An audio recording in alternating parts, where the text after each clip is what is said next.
بسم اللہ الرحمن الرحیم۔ تو آج کا ہمارا ٹاپک ہے کہ پاکستان تحریک انصاف یعنی پی ٹی آئی کے پاس کوئی اور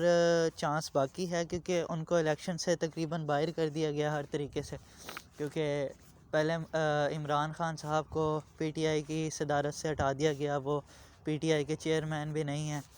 اور اس کے بعد یہ جو پی ٹی آئی سے ان کا انتخابی نشان لے لیا گیا، یعنی اب ان کے پاس بلہ بھی نہیں ہے۔ تو اس لحاظ سے ہم بات کریں گے تو کیا پی ٹی آئی کے پاس اب کوئی اور چانس باقی ہے؟ تو بالکل پی ٹی آئی کے پاس ایک اور چانس بھی باقی ہے۔ اب ان سچویشنز کے بعد کہ جب پشاور ہائی کورٹ کا فیصلہ ہے کہ انہوں نے پی ٹی آئی کو الیکشن کا سمبل دینے کا کہا الیکشن کمیشن کو، تو ہو چونکہ الیکشن کمیشن نے نہیں دیا اور وہ سپریم کورٹ میں سے لے گئے،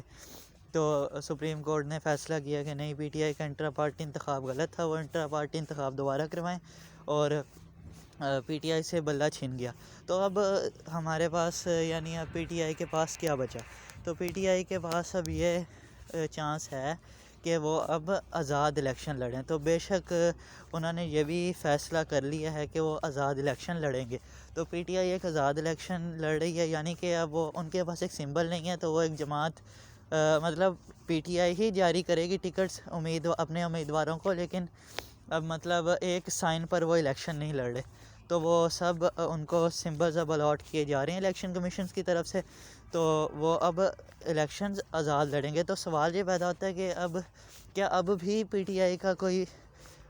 چانس ہے کہ وہ اپنا وزیر اعظم بنا پائیں؟ تو بالکل جی چانس ہے۔ اگر ہمارے جتنے بھی یہ آزاد امیدوار ہیں، جتنے بھی بھی آزاد کینڈیڈیٹ ہیں، تو یہ الیکشن اگر جیتتے ہیں تو اس صورت میں یہ پارلیمنٹ میں اگر اکثریت حاصل کر لیتے ہیں تو یہ بالکل اپنا وزیر اعظم بنا پائیں گے۔ لیکن مسئلہ یہ ہے کہ الیکشن میرٹ پر ہو، تو پھر انشاءاللہ پی ٹی آئی اپنا یہ جو ہے الیکشن جیت سکتی ہے۔ اور ویسے بھی پی ٹی آئی کی بہت زیادہ پاپولیرٹی ہے، لیکن کچھ وجوہات کی بنا پر یہ سائن چھینا گیا ہے، کیونکہ جیسا کہ آپ جانتے ہیں سپریم کورٹ نے کہا ہے کہ ایسا لگ رہا تھا کہ جیسے الیکشن نہیں سلیکشن ہوئی ہے، یعنی کہ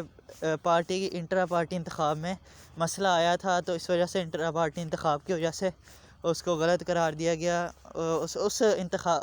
انتخابی عمل انٹرا پارٹی انتخاب کو غلط قرار دیا گیا اور بلہ چھن گیا۔ لیکن ابھی بھی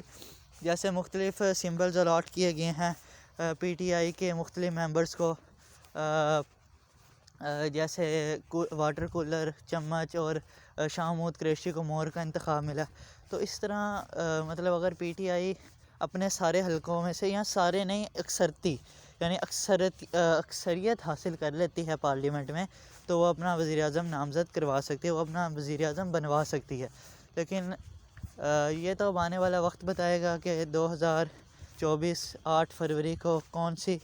جماعت اقتدار میں آتی ہے۔ تو اللہ تعالیٰ سے اچھا کی امید ہے۔